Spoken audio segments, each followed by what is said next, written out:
So that's cool. Well, Coach Jim is going to handle stars, but before that, I've got an announcement about next year that I want to make. We're going to change things up a little bit next year, okay?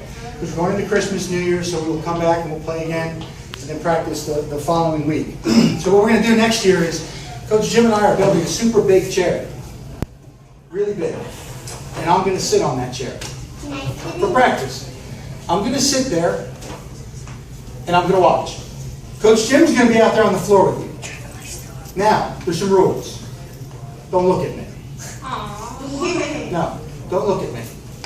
And do not talk to me or attempt to approach my chair. Okay? Listen up. Seriously. That's what I'm, no. I'm the coach of coaches. I'm going to sit on that chair and I'm going to watch. You talk to Coach Jim if you've got anything to say. Coach Jim will be allowed to come and talk to me. After practice, you can walk past the chair. Don't look. Walk past. Then afterwards, I'll sit with Coach Jim and I will decide and tell him who will play in that game. In fact, I think I'm going to decide who can even stay on the team. Okay? So we're going to do things a little bit different. What do you think? What do you think?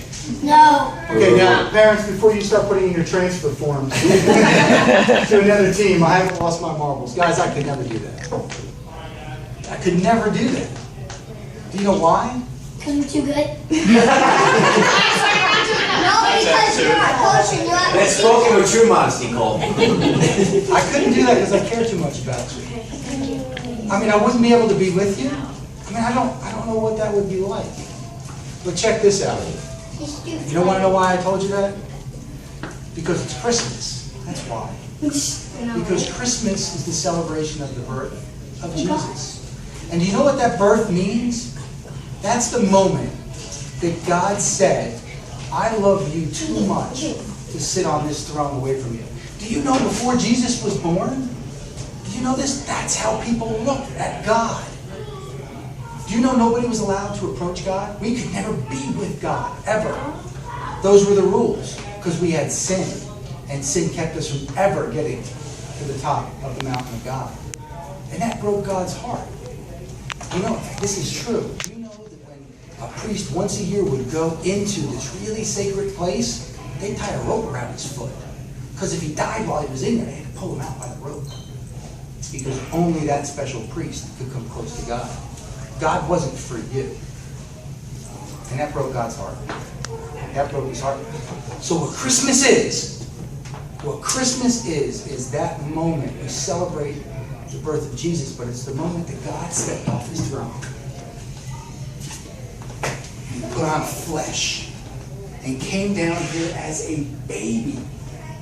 What do you think would happen if you pinched baby Jesus? What do you think?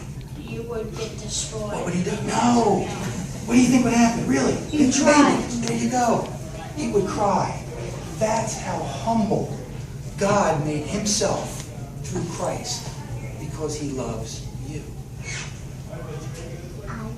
If you were a king of everything, you could do anything you ever wanted, would you step off of that throne, all that power, become a baby? No.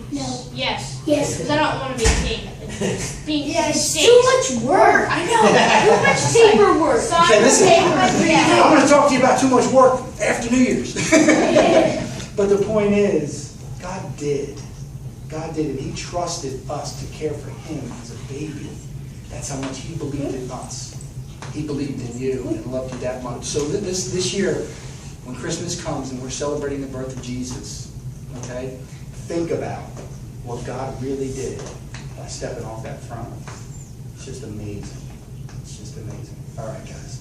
Thanks for listening. Okay.